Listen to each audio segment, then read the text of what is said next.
လီဗာပူးနဲ့အာဆင်နယ်ဖလားရရင်ငွေ3နာကြောင်းလို့အရွက်ပြန်တိုင်းလိုက်တဲ့ဂွါဒီယိုလာပြီးခဲ့တဲ့နွေရာသီအပြောင်းရွှေ့ကာလမှာလီဗာပူးနဲ့အာဆင်နယ်အသင်းတို့ကမန်ချက်စတာစီးတီးအသင်းထက်ငွေပိုသုံးခဲ့တာကြောင့်ပရိသတ်တွေအနေနဲ့အဲ့ဒီအကြောင်းကိုလည်းဒါအောင်မေ့မထားသင့်ဘူးလို့မန်စီးတီးနီးပြဘက်ဂွါဒီယိုလာဆိုပါတယ်ဒီရာသီမှာသာလီဗာပူးဒါမှမဟုတ်အာဆင်နယ်တသင်းက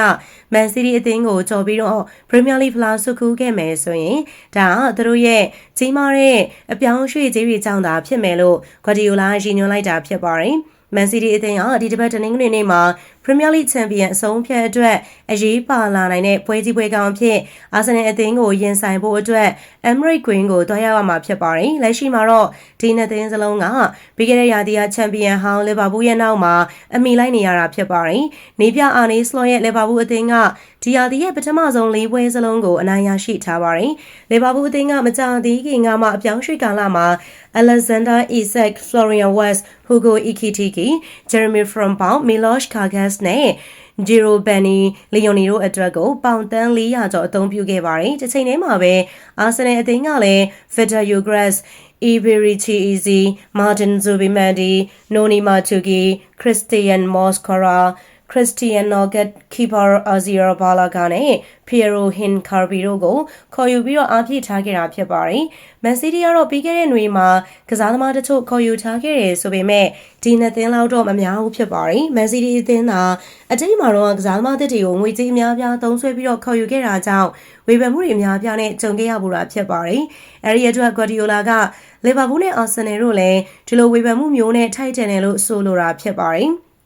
ကျွန်တော်တငယ်ချင်းမီကယ်အာတီတာကိုပြောပြချင်တာကသူသာဖလားရခဲ့ရင်ငွေသုံးခဲ့တဲ့အတွက်သာဖြစ်ပါလိမ့်မယ်။သူနဲ့သူ့ရဲ့ကစားသမားတွေစူးစမ်းခဲ့လို့မဟုတ်ပါဘူး။လီဗာပူးလည်းအဲ့ဒီလိုပါပဲ။အာနီးသာဖလားထက်ရခဲ့ရင်ငွေအများကြီးသုံးခဲ့လို့ဖြစ်ပါလိမ့်မယ်။မှန်ပါတယ်နော်။ဘာလို့လဲဆိုတော့အဲ့ဒါမျိုးကမန်စီးတီးတသင်းထဲမှာပဲဖြစ်နေတာမဟုတ်ပါဘူး။အသင်းအလုံးမှာဖြစ်နေရပါ။နှစ်ပေါင်းများစွာကလေးကအသင်းတိုင်းကသူတို့လိုချင်တာကိုလုပ်နိုင်ကြပါတယ်။ပရိသတ်တွေနဲ့မီဒီယာတွေရဲ့သူတို့အပေါ်ဆက်ဆံပုံက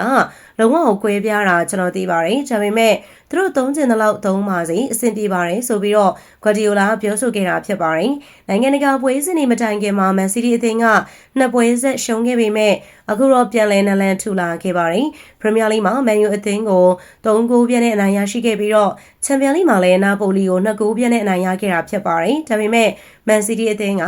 အာဆင်နယ်အသင်းရဲ့အိမ်ကွင်းစီတွားရောက်ကစားထားတဲ့နောက်ဆုံးအဝေးကွင်း2ပွဲမှာ2ပွဲဆက်ရှုံးနေခဲ့ပြီးတော့ဒါဟာ4ပွဲဆက်ရှုံးနေခဲ့တဲ့2009ခုနှစ်ဧပြီလနောက်ပိုင်းအရှိအကြဆုံးရှုံးပွဲဆက်ဖြစ်ပါတယ်။ခဲရွေးတာဒီပွဲမှာလည်းထပ်မံပြီးတော့ရှုံးနေခဲ့မယ်ဆိုရင်မန်စီးတီးအသင်းကဖလားပြိုင်ပွဲကနေဂိုးမက်ထိကွာဟသွားမှာဖြစ်ပေမဲ့ဂွါဒီယိုလာကတော့ဒီပွဲကရလက်ကဘယ်လိုနည်းနဲ့မှအဆုံးဖြစ်လာမှာမဟုတ်ဘူးလို့ဆိုလိုက်ပါတယ်။အခုမှ9ပွဲမြောက်ပဲရှိပါသေးတယ်။ပရီးမီးယားလိကိုကျွန်တော်ရောက်လာတော့ကBrian Kidd က Sir Alex Ferguson ပြောခဲ့တဲ့စကားတခွန်းကျွန်တော်ကိုပြောခဲ့ပါတယ်။ Premier League မှာ Boxing Day ထိအမှတ်ပေးစရာရဲ့ထိပ်ဆုံး4နေရာနဲ့နီးနီးကပ်နေရမယ်ဆိုတာပါပဲ။အဲဒီနောက်မှာဖလားအကြောင်းစဉ်းစားလို့ရမှာပါ။ပြီးခဲ့တဲ့ရာသီက Boxing Day နောက်ပိုင်းကျွန်တော်တို့တခြားနိုင်ငံမှာရှိနေခဲ့ပါတယ်။အဲဒီအတွက်ကြောင့်ဒီနေ့ဘာဖြစ်မလဲဆိုတာကြည့်လိုက်ရအောင်ပါ။ပွဲတွေအများကြီးရှိပါသေးတယ်။ကျွန်တော်ရဲ့အတွေ့အကြုံရ Premier League 6ကြိမ်ရခဲ့တဲ့အထက်က4ကြိမ်ဒါမှမဟုတ်5ကြိမ်လောက်က